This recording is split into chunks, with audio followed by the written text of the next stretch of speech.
Hello there. So welcome to this lesson on the clavicle, also known as the collarbone. So this will be quite a detailed video, meaning by the end of it, you'll have gathered almost every knowledge in regards to the clavicle. So let's get started. So this is what we are going to cover in this first part of the series. We'll learn about the bony landmarks, the parts of the clavicle, the ends of the clavicle, the borders, the surfaces, the features of the collarbone, and finally the functions of the collarbone. To illustrate, I'll be using some images and drawings. So to begin with, the clavicle is also known as the collarbone. It is an S-shaped subcutaneous bone. So this curvy bone is the only long bone that lies horizontally. It is classified as a long bone, although it's relatively short. It is located below the neck, or rather the root of the neck. It is easily palpated and is visible in some people. Here we can clearly see the location and shape of the clavicle. Let's look at the bony landmarks. So the major landmarks are the conoid tubercle, the trapezoid line, and the impression for the costoclavicular ligament.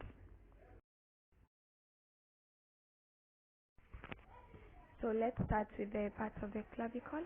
We have three main parts. We have the acromial end and the shaft, which has two sides. The lateral side, which is a third, occupies a third of the clavicle, and the medial side, which occupies 2/3 of the clavicle. And lastly, we have the sternal end. So we'll begin with the acromial end. So here we can clearly see the sternal end and the acromial end, and also note the difference between the two ends. And we see the impression for costoclavicular ligaments.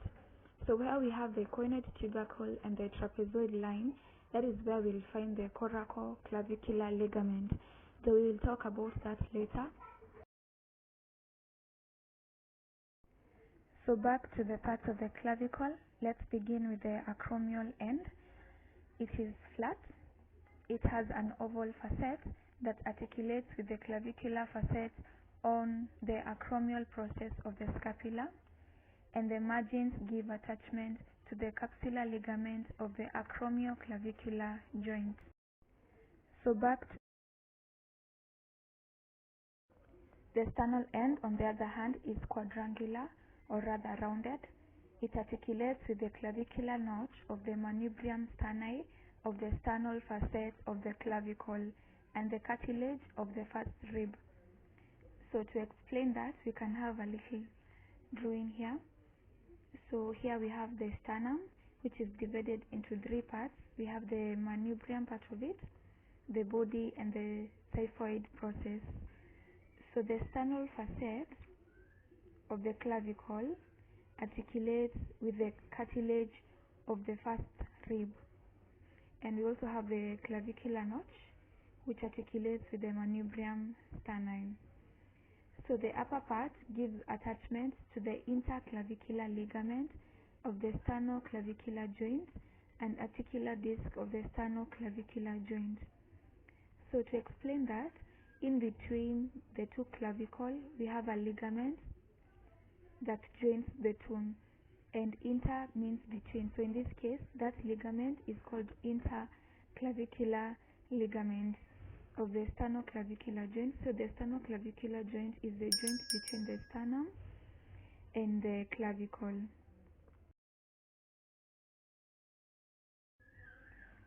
So for the shaft, let us begin with the lateral one third. This one presents with two surfaces and two borders. For the surfaces, we have the superior surface and the inferior surface. The superior surface is subcutaneous and smooth, while the inferior surface is rough. The inferior surface has the subclavian groove. It has the conoid tubercle, which lies close to the posterior border and gives attachment to the conoid part of the coracoclavicular ligament.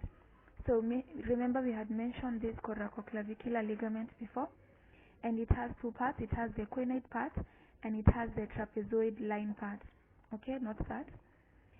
So the trapezoid line is an oblique ridge which runs forward and laterally towards the acromial end and gives attachment to the coracoclavicular ligament.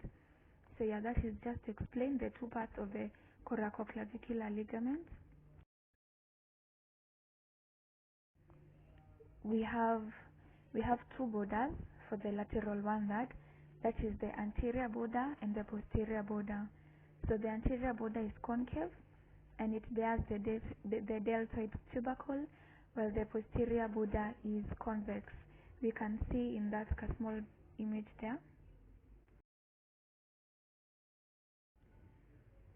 So unlike the lateral one that has two surfaces, the medial two-third has four. That is the anterior surface, the upper surface, the posterior surface, and the inferior surface. The anterior surface is rough and convex. The posterior surface is smooth and concave, where the inferior surface presents with the costal impression that gives attachment to the costal clavicular ligament and the subclavian groove. So note, the clavipectoral fascia is attached to the margins of the subclavian groove, and also the nutrient foramen is directed laterally and is present on the lateral part of the subclavian groove.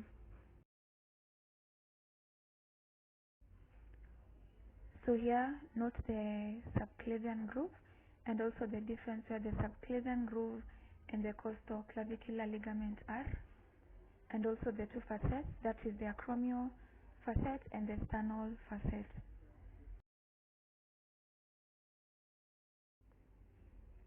Now let's look at the differences between the medial two-third and the lateral one-third of the clavicle. So the medial two-third is circular in section, while the lateral one-third is flattened in section. The medial two-third is convex anteriorly, or you can say it is concave posteriorly, where the lateral one-third is convex posteriorly. The medial two-third, at the medial end, it articulates with the manubrium of the sternum, that is the sternoclavicular joint, while at the lateral end, it articulates with the acromion of the scapula, that is the acromioclavicular joint. So at the medial two-third, we have the costal clavicular ligament, which is near the inferior surface, while at the lateral one-third, we have the coinoid and the trapezoid ligaments, and these two form the coracoclavicular ligament. On the medial two-third, it is the most common site for clavicle fractures, while at the lateral one-third, it is less common to be fractured but more prone to displacement due to weaker ligament support. We will talk more about the displacements that take place at the lateral one-third later.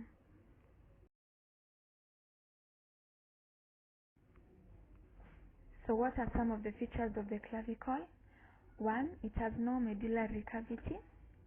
It is the first bone to start ossification and the last to complete ossification, that is around the age of 25 to 26 years. It is the only long bone which ossifies by two primary centers. To explain that, this is our sternum, and then we have our clavicle on one end and the other clavicle. So as you can see, we have two places, two primary centers where the bone ossifies. And then number 4, it has a double curve. That means it curves anteriorly and posteriorly. And lastly, unlike other long bones, the clavicle has no bone marrow. Also note, the clavicle is commonly fractured bone because of its location.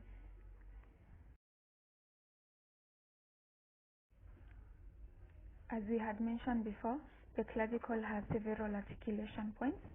That is, it articulates medially with the manubrium of the sternoclavicular joint to the first costal cartilage by the costal clavicular ligament. It articulates laterally with the acromion at the acromioclavicular joint, and it also articulates laterally with the coracoid process of the coracoclavicular ligament. So what are some of the differences between the sternoclavicular joint and the acromioclavicular joint.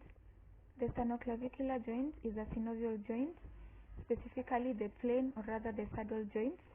It has a fibrocartilaginous disc and it is a very strong joint, meaning it is rarely dislocated.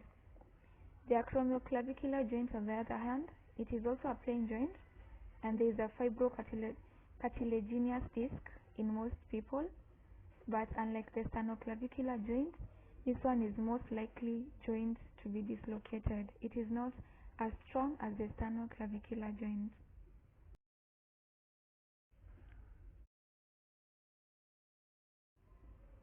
Here we can see the location of the two joints.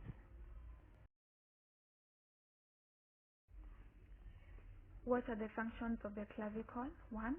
The collarbone attaches the arm to the trunk. That means it allows the arms to swing freely without coming into contact with the trunk. 2. It prevents drooping of the shoulders. It protects the neurovascular structures. It transfers the force from the upper limb to the axial skeleton. It is also the same as saying it transmits weight from the upper limb to the trunk. It also assists in movement of the arm above the level of the shoulder. That means you're able to lift your arms due to the help of the clavicle.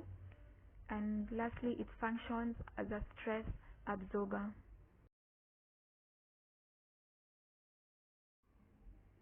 What are the muscles attached at the clavicle?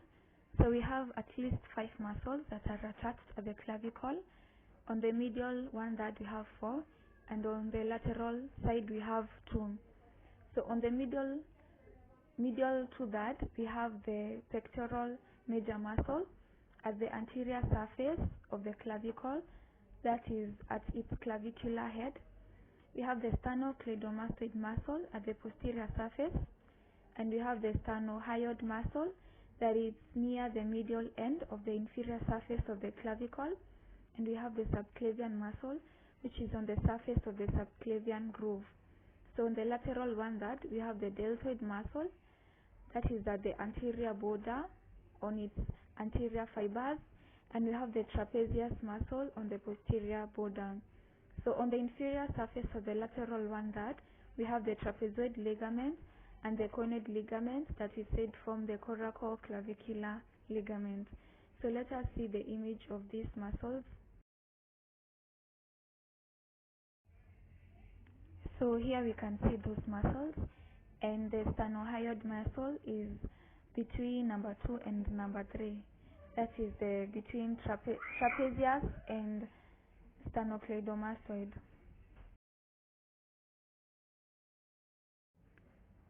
When it comes to the ligaments, they are located at the ends of the clavicle. That is the sternal end and the acromial end.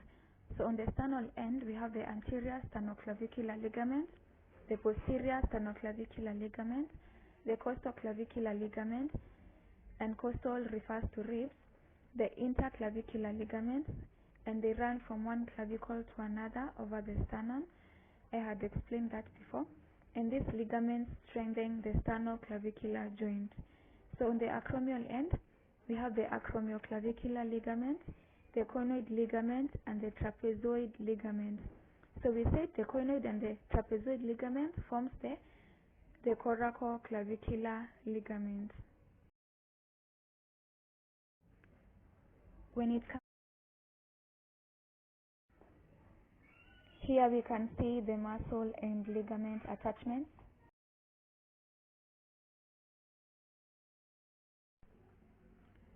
On to the second and last series. Here we'll break down clavicular fractures and learn about the mechanisms, types, structure classification, symptoms, diagnosis, and lastly, management of clavicular fractures.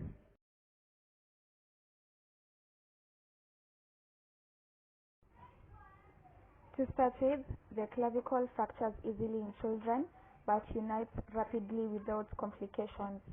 You should get a CT scan for young patients with medial clavicle pain for cases of medial clavicular fistule fracture. It is most common in adults and is more troublesome. Midshaft fractures are at a higher percent followed by lateral fractures and medial fractures. The lateral fragment is pulled down by the weight of the arm, and the inner medial half is held up by the sternocleidomastoid muscle in the midshaft fracture. In fracture of the lateral end, if the ligaments are intact, there is little displacement. But if the coracoclavicular ligaments are torn, or if the fracture is just medial to these ligaments, displacement may be more severe and close reduction impossible.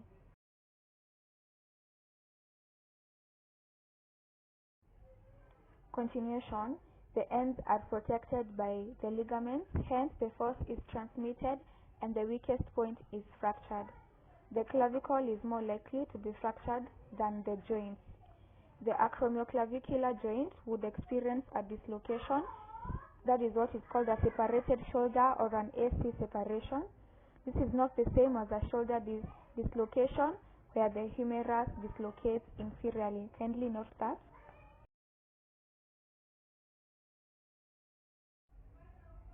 Here you can see the acromioclavicular joint.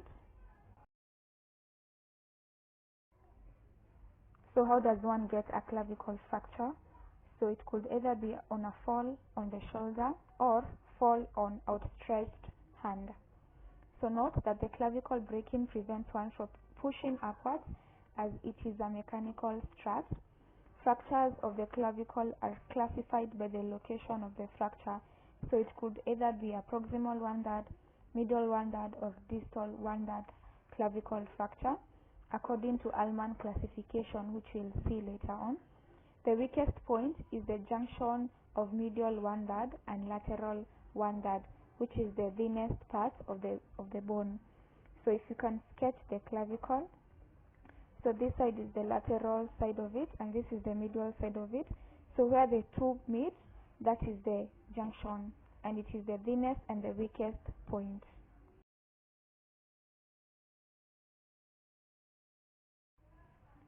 If one experiences pain at the clavicle, it could be because the clavicle is fractured, or they have arthritis, or there is an AC joint separation, that is the acromioclavicular joint separation.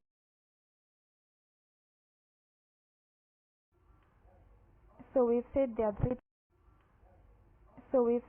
three types of clavicle fractures. That is the proximal 1/3 that accounts for 5%, usually treated non-operatively or rather conservatively. We have the medial 1/3 that accounts for 80%. You see that is the majority, and it is the common location for fractures.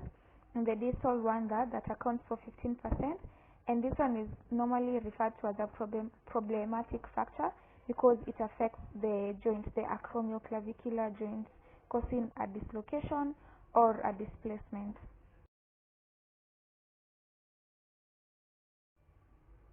The Allman classification explains it better, and we have 3 groups, and group 2 is subdivided into 3 types, and also the group 3 is also subdivided into 5. So to begin with group 1, 80% of fractures occur here and they are manageable by closed management. On group 2, it is subclassified according to the location of the coracoclavicular ligaments relative to the fracture. So on type 1, there is minimal displacement with ligaments intact, and the fracture between conoid and trapezoid or coracoclavicular and acromioclavicular ligaments. Type 2, displaced fracture in the fracture line middle to the coracoclavicular ligaments. So on type 2, it has high incidence of non-union, and it is further classified to type 2A and 2B.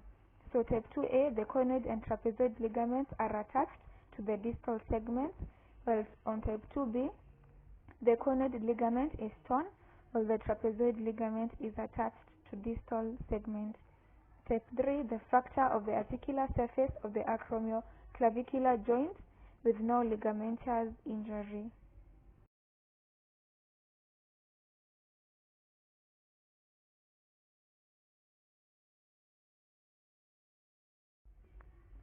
So the last group, group 3, which are the fractures of the proximal third of the clavicle, They are usually minimally displaced and the costoclavicular ligaments remain intact.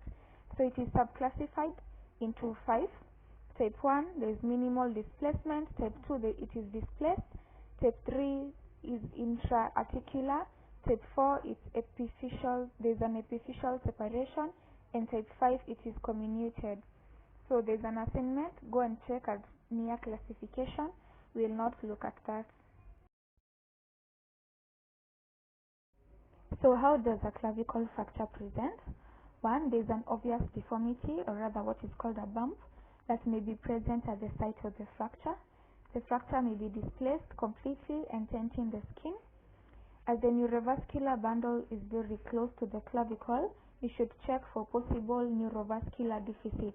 That is, you check for brachial plexus injury.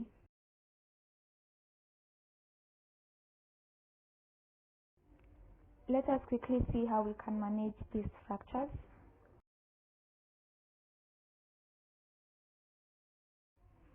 So on management of clavicle fractures, note that in case there is no displacement, use a sling because it helps take off weight from the shoulder and clavicle, allowing it to form callus on its own.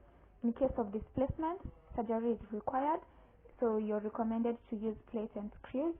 And in case of an AC separation, note that repairing a ligament is slow as they have no blood supply. It may therefore take long to heal or never. Here we can see a sling and the back view of it. What are the pros and cons of the conservative treatment? So it has about 65% success rate. It forms a lot of callus due to successful fracture healing. 15% of cases have non-union. There is symptomatic malunion in displaced clavicle fractures, which occurs in about 10% of cases. There is also decreased shoulder strength and endurance.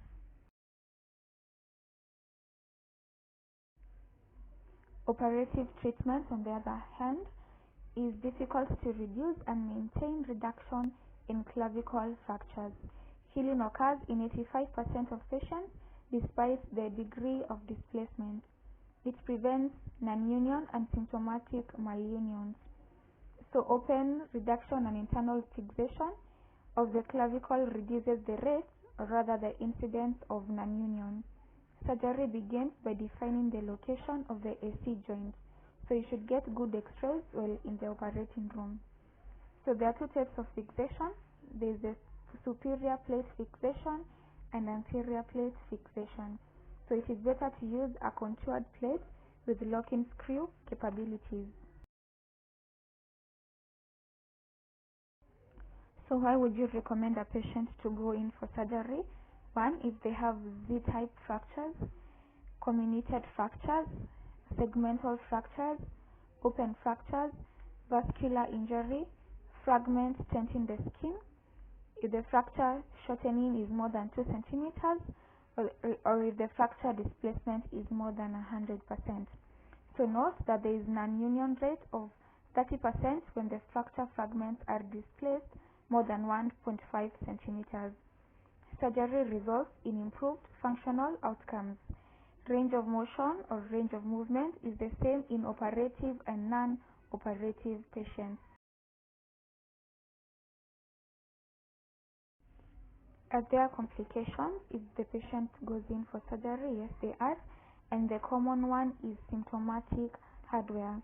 So for this one, the patient will need reoperation for removal of the painful hardware due to irritation or prominence of the hardware. So about 30% of the clavicle fixation plates are removed after the fracture has completely healed.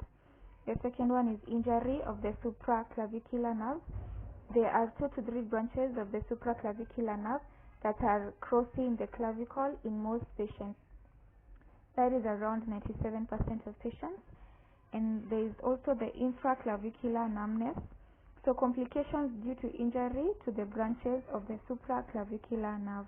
So more than 1% of patients will experience numbness around the scar after surgery, and this complaint persists on some patients even a year after surgery. They are small scale areas medially and laterally about 2 centimeters from the sternoclavicular joint and about 2 centimeters from the AC joint. The surgeon must be very careful while working in between these two safe areas to prevent transaction of these branches.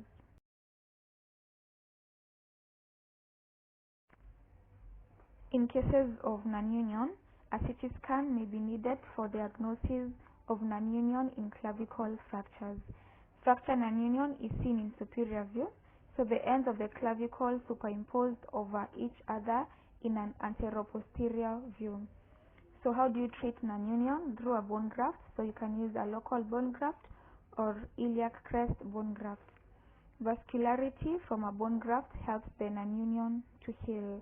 So the richer the blood supply, the better for the fracture to heal, even if it had experienced non-union. So note that movement of the shoulder and arm is not a risk factor for non-union. And stability comes from a stable fixation, usually done with superior anatomic plate with at least 3 cortical screws on each side.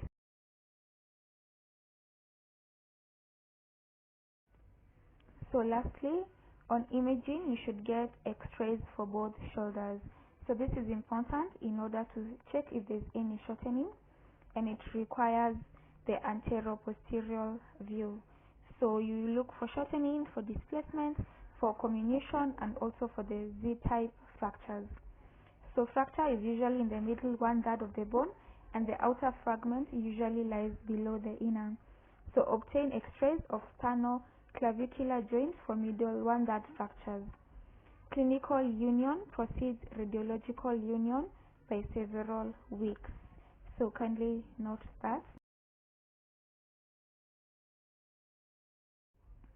So thank you so much for sticking to the end. I'll see you on the next one. Bye bye.